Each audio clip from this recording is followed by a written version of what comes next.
I ran through the frozen forest with death at my heels, and a white wolf ran beside me like a ghost made of moonlight. I had until dawn to find a mate, or the darkness in my blood would consume me whole.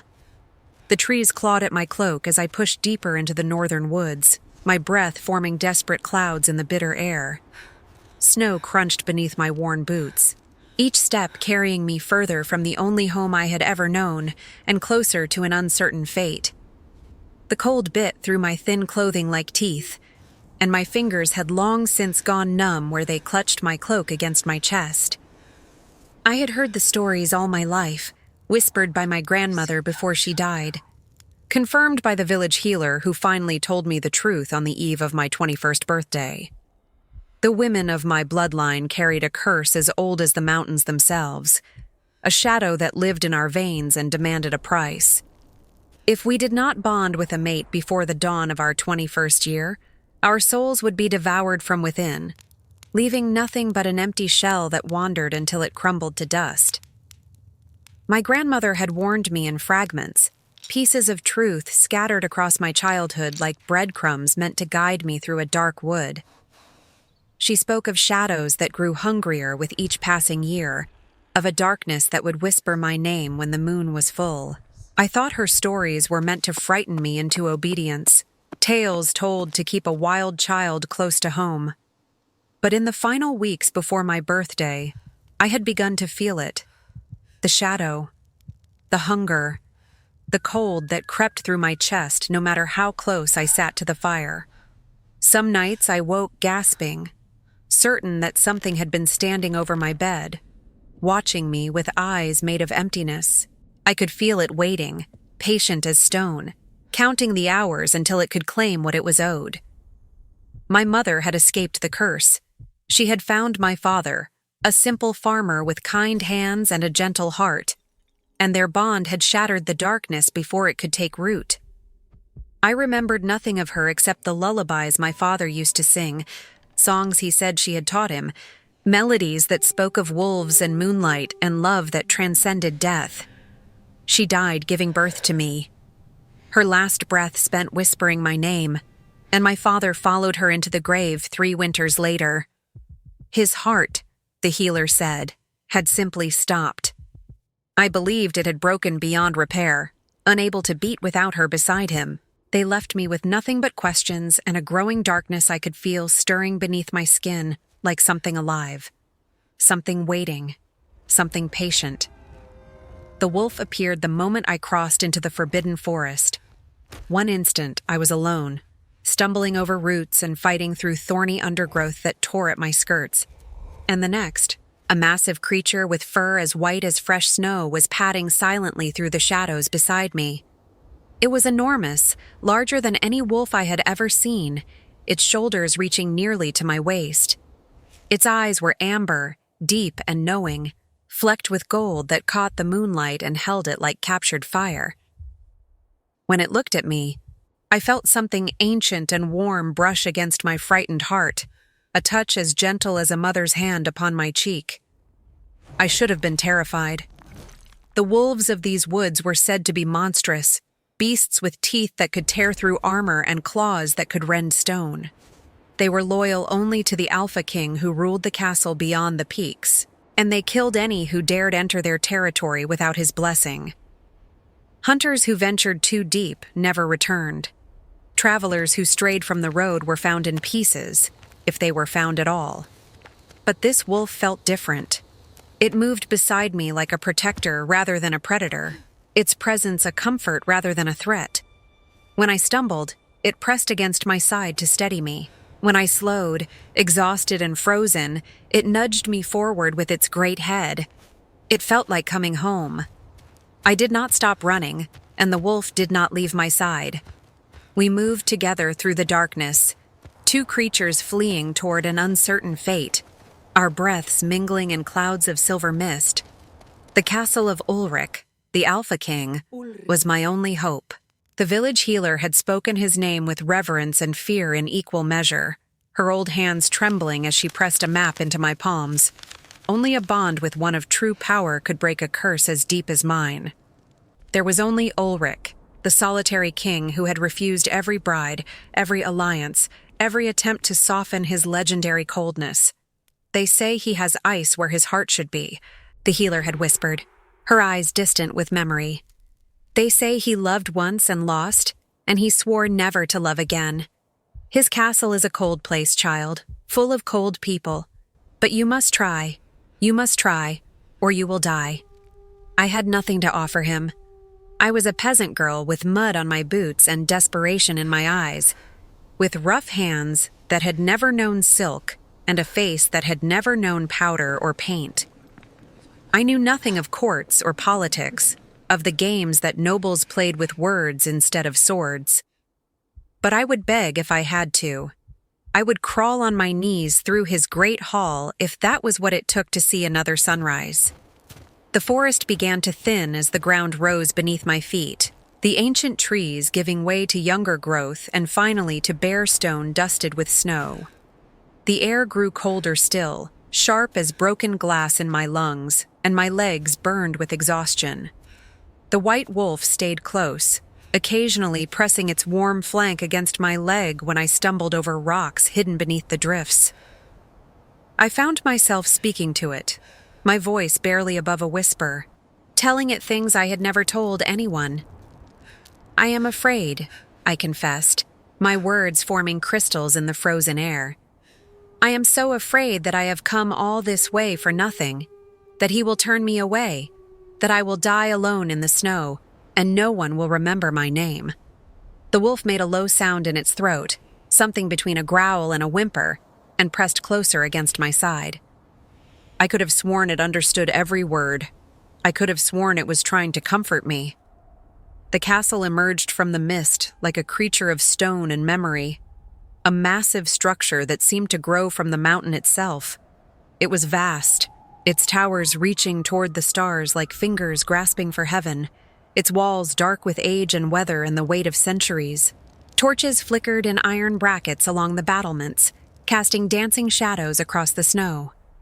Banners bearing the crest of a silver wolf on a field of black snapped in the bitter wind. It was beautiful and terrible all at once, a fortress built to withstand sieges and centuries alike. Guards stood at the gate, their armor gleaming in the firelight, their eyes sharp and suspicious as I approached. I must have looked like a madwoman. My hair had come loose from its braid, tangled with twigs and snow and the debris of my desperate flight. My cloak was torn in a dozen places, my dress beneath it stained with mud and sweat and the blood of scratches I had not even felt. My lips were blue with cold, my cheeks raw from the wind, my eyes wild with fear and determination. "I need to see the king," I said, forcing my voice to remain steady. "It is a matter of life and death." The guards laughed. One of them, a broad man with a scar across his cheek, reached for my arm, his gauntleted fingers closing around my wrist with bruising force. "Another peasant come to beg," he sneered. "Back to the forest with you, girl. The king has no time for your kind." But before he could drag me away, the white wolf stepped between us and bared its teeth. The sound it made was not a growl, but something deeper, something that vibrated through the stone beneath our feet and echoed off the castle walls like thunder. The guards stumbled backward, their hands flying to their swords, but they did not draw them. They stared at the wolf with something that looked almost like recognition, almost like fear. "That beast," one of them whispered, his voice trembling. "It belongs to the old bloodline, the queen's bloodline. I thought it was only a legend." Before I could ask what he meant, the castle gates groaned open, and a figure appeared in the torchlight. He was tall, impossibly tall, with shoulders broad enough to block the wind and hair as dark as a raven's wing that fell in waves to his shoulders. His face was hard, carved from the same stone as his castle, with a jaw like iron and cheekbones that could cut glass. But his eyes were what caught me and held me. They were gray, pale as winter ice, as cold as the snow beneath my feet, and they saw everything. Every fear, every hope, every desperate prayer I had whispered on my journey through the dark. Ulric, the Alpha King, looked at the wolf beside me. and something shifted in those cold eyes. Something that might have been surprise or recognition, or a pain so old it had fossilized into stone. "Bring her inside," he said. His voice was deep, commanding, leaving no room for argument. It was a voice accustomed to obedience, to power, to having every word treated as law. The guards obeyed instantly, stepping aside to let me pass.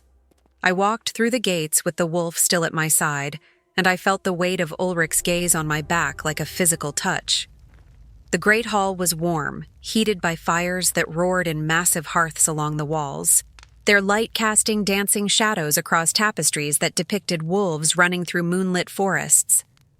Lords and ladies clustered in groups, their conversation falling silent as I entered.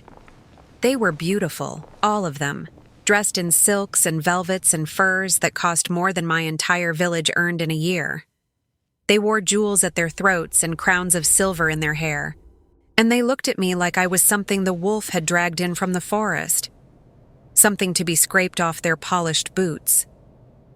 Ulric led me to the center of the hall, where a chair of carved wood and iron stood like a throne. He did not sit. Instead, he turned to face me, his arms crossed over his chest, his expression unreadable. "Speak," he commanded. And so I did. I told him everything.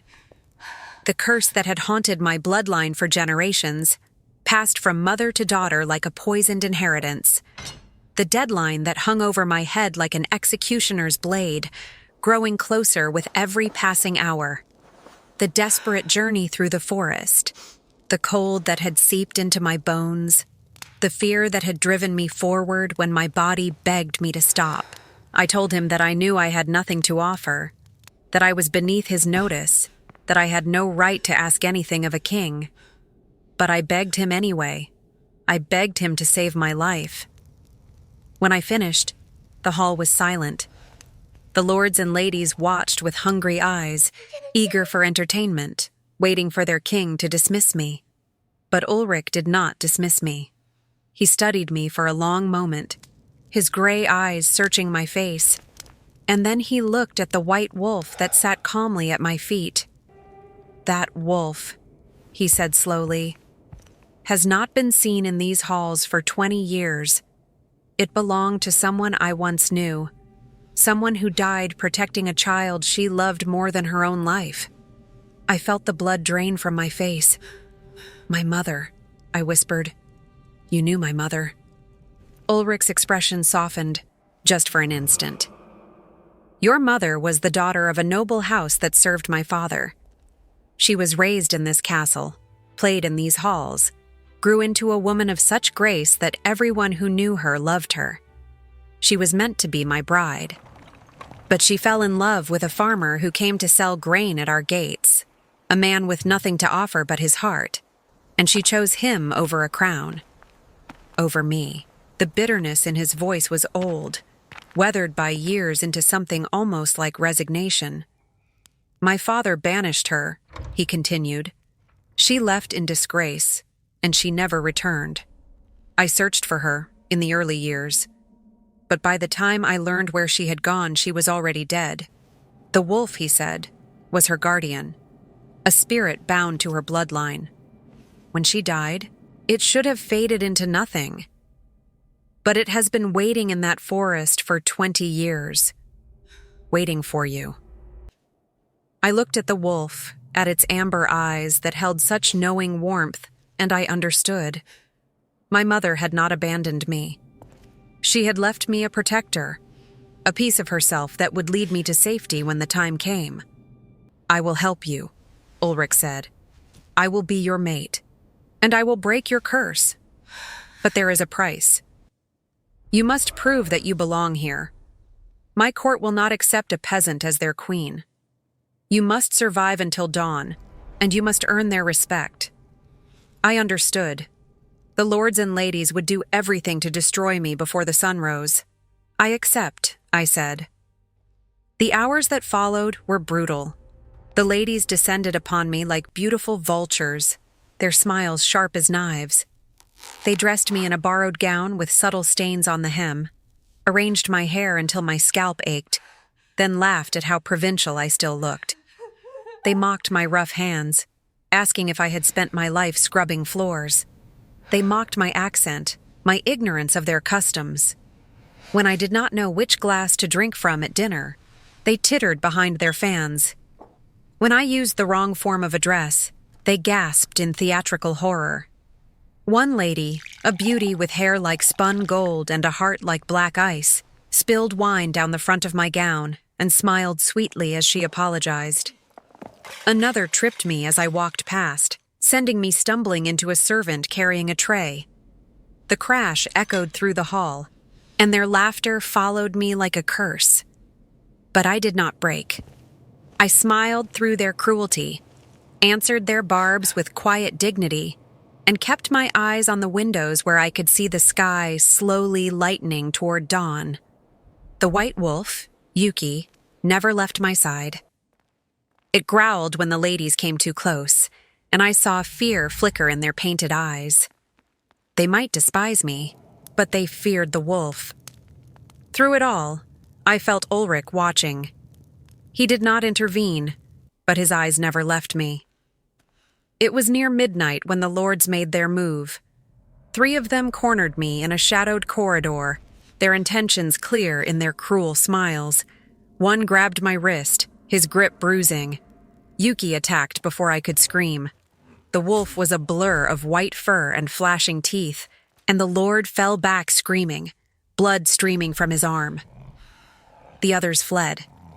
I stood trembling, heart pounding. Yuki pressed against my legs, and I buried my hands in its fur. Footsteps echoed, and then Ulric was there. He looked at the blood, at me with my terrified eyes. "You are stronger than they expected," he said quietly. "And so was your mother." He offered his hand. His fingers closed around mine, warm and steady, and I felt something shift between us.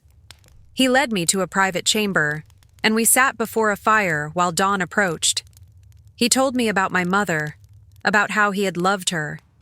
He told me about his loneliness, the weight of a crown he never wanted, the cold in his heart. I told him about my simple life, the darkness growing inside me, my fear of not having truly lived. When dawn painted the sky pink and gold, Ulric took my hands. "Will you have me, Yelena? Not because you must, but because you choose to?" I saw the loneliness in his eyes, the hope, the fear, and I realized I had begun to feel something for this cold king who was not so cold after all. "I will have you," I said. "I choose you." He kissed me, gentle and warm, and the darkness in my blood shattered like ice beneath spring sun. Light flooded through me, pure and golden. Yuki howled with joy, and I felt my mother's presence, warm and proud, wrapping around me. The lords and ladies fell silent when we emerged hand in hand. They saw the change in me, the love in Ulric's eyes, the wolf at my feet. They understood. I had survived. I had won the heart of their king. Some bowed. The lord who had attacked me looked at me with fear. I met his gaze, and he was the first to look away. "There will be challenges ahead," Ulric murmured. "I know," I said, "but I am not afraid. I have survived worse than politics." He laughed and pulled me closer. The sun rose over the mountains, and I stood in the courtyard with my king at my side and my mother's guardian at my feet. The darkness was gone, replaced by peace. I had come as a desperate peasant girl. I would remain as a queen. Yuki pressed against my leg. "Thank you," I whispered. "Thank you for waiting." The wolf's amber eyes met mine, and in their depths I saw my mother's smile. The story of my life did not end with that sunrise. It was only beginning. There would be battles to fight, enemies to face, a kingdom to help rule. But I would face it all with Ulric at my side and Yuki at my feet. I had needed a mate by dawn. I had found love, family, and a place where I belonged. And that was worth every step of the journey.